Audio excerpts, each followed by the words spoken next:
So are your family and friends holding you back? As an entrepreneur, this is a question that we get all the time. Josh is Canada's top leading CPA, fractional CFO, and business coach. Myself, I'm Desmond Soon. Welcome back to another episode. And yes, we do have a copy of Josh's latest book, 100 Myths of Entrepreneurship versus Chainsaw. Chainsaw to hack down those myths, Josh. In today's myth, we want to knock out myth number 10, which says that family and friends will be able to agree or relate to life as an entrepreneur.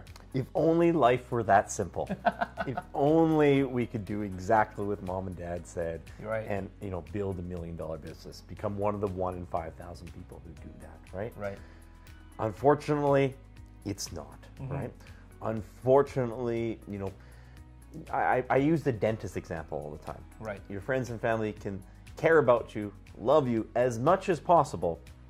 It's the same as telling your friends and family I need a root canal, and they all give you advice on how to, do your own root canal at home. Yes. And expecting that home-based root canal would go well when none of your friends and family are dentists. It's completely absurd, right? Right. Only 1 in 5,000 people builds $1 million business. Asking friends and family who statistically are likely not to have ever had any business success how you should do that, it's kind of insane, right? Okay. If you were a NASA pilot, you wouldn't be calling your friends and family about how to launch it into space at the 11th hour. Right. It's something you had to do, right? Right. If you were a brain surgeon, you wouldn't be calling your brother and sister and say, should I go in this side or that side? Nope. It just doesn't work that way. It's the same thing, right? But the problem is it's counterintuitive. And the reason is because the goals that most people have, right? Right. 2/3 of the population actually wants to start a business someday. Right. But they haven't actually started. They're just dreaming of it. They're thinking of it, right? Fantasizing. Fantasizing, right? And that tends to make the shift where it's not like 2/3 of the population wants to be a brain surgeon, or 2/3 of the population wants to be a NASA pilot, right, or 2/3 of the population wants to be a dentist, right? Right. So 2/3 of the population wants to do it. In their heads, they're already business owners. Correct. Okay. So when you ask people about advice about business, they have an answer for you. They think that it's intuitive. Right. They think that it's simple, right? It's just not, right? Okay. So they give you advice often with the best of intentions, right? But it's not likely to be correct, right? Okay. Because building a $1 million business is, it's statistically very, very rare, right? So how are they possibly going to be able to do this, right? Well, why do people ask their friends and family? Is it because they, out of respect? Maybe is it trying to just make small talk? Is it because of trust and the familiarity?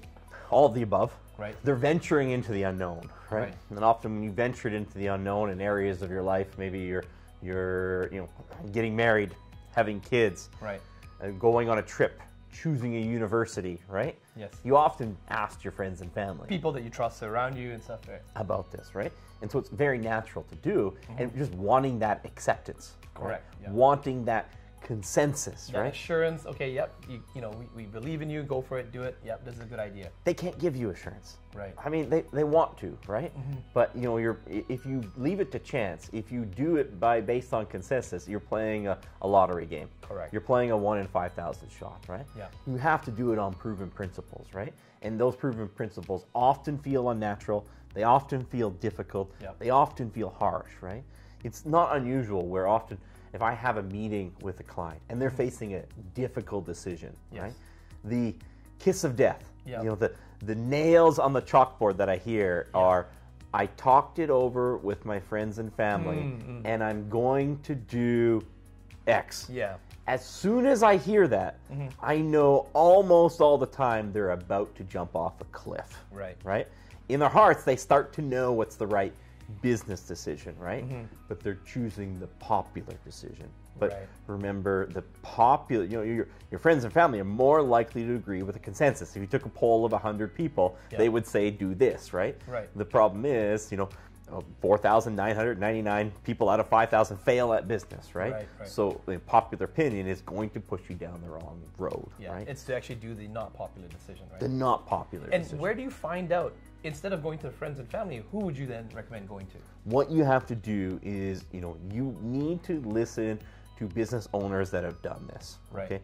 So I tell people, we have the test. We've told people the test, right? Yes. If they do not have a business that's been around for more than 10 years, Yep. if they do not have more than 5 full-time employees, right? Yes. Or they're a consultant from one of those organizations that's specifically designed for that, don't listen to them. Right. You'd be much better off listening to your plumber down the street who has 7 employees than your dad. Right. You might not like the plumber as much as your dad, right?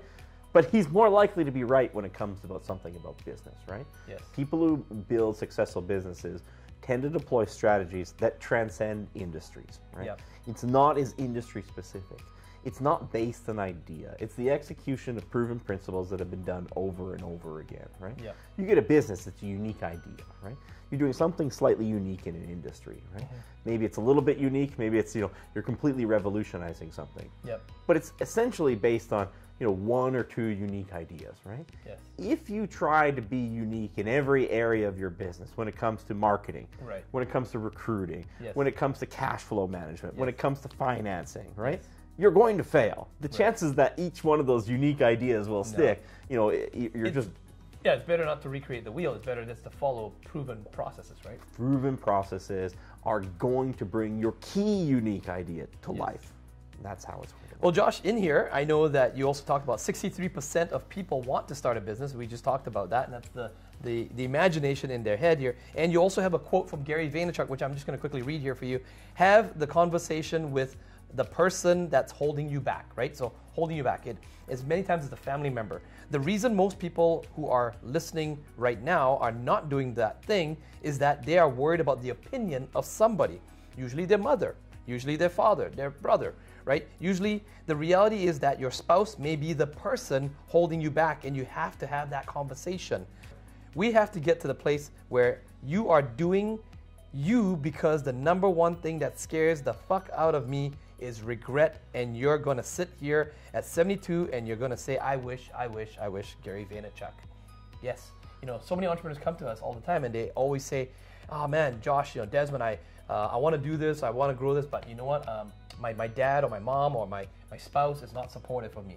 What advice would you give? Because in these videos, by the way, in case you haven't seen the other videos in the series, just click the I button here. And also you can pick up a copy of the book in the description below. But we always give actionable items and steps that people can do. So from this one here, dealing with the friends and family, them being toxic, them being holding you back, what advice would you give to a viewer that's watching this video right now? Hire a consultant. Hire an actual consultant. Pay someone who's actually knows the proven principles, so they can walk you down the path. Number one. Okay. Number 2, get other entrepreneurs in your life, right? Okay.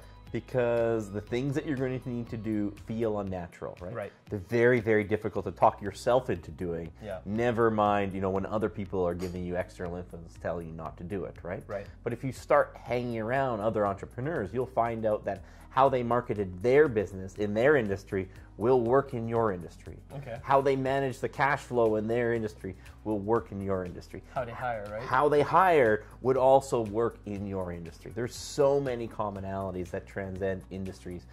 It's going to make you more likely to make the right decisions. It's going to feel easier. Right. It's going to feel more natural, right? It's one of the reasons why we do the boot camp, right? Yes. I tell people it's the single biggest reason why we do the boot camp, right? Why do you only charge $100 for the boot camp? Because I want to bring a bunch of entrepreneurs together, because if I get them together, they're more likely to make good decisions when I'm not there. Right? Speaking of the boot camp, we'll also put some information in the description below, and we'll put a link, or I'll put it up in the I button here, where you can actually check out some of the testimonials. Don't take it from us, take it from the people. We just finished an event very recently, and get the live, get the recent testimonials. Listen to what they're saying about networking, accountability, not being lonely anymore, feeling rejuvenated and back on track, and having a new vigor in their business. So if you haven't already done so, go check that out. Josh, any other action items for the entrepreneurs before we wrap up this video? I mean, Gary Vaynerchuk, he said it there, right? He has a way with four little words, right? But he said something at the beginning. You have to have that difficult conversation with the person, right? You have to be able to say, no, I'm not going to do it your way, right? Because I respect you, thank you for your opinion, but I'm not going to do it your way. Ultimately, they're going to judge you based on your results. Right. Yeah. And it's sitting there saying, I wish. Of all the things that we do, right? Yeah. We rarely regret the things that we do. as much as the things that we don't do as much, right?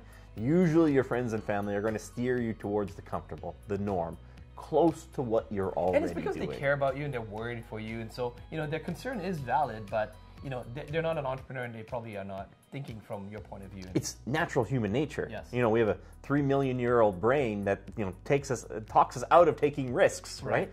Because that's what keeps us alive, you know, and it has for millions of years, right?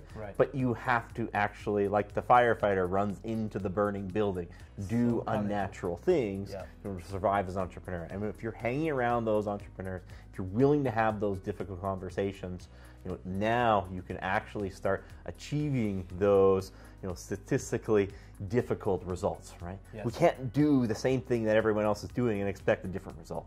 We have to do something that's different. We have to have the confidence to tell the people around us that, I'm sorry, I'm going to do it my way. I love you, I'm going to do it my way.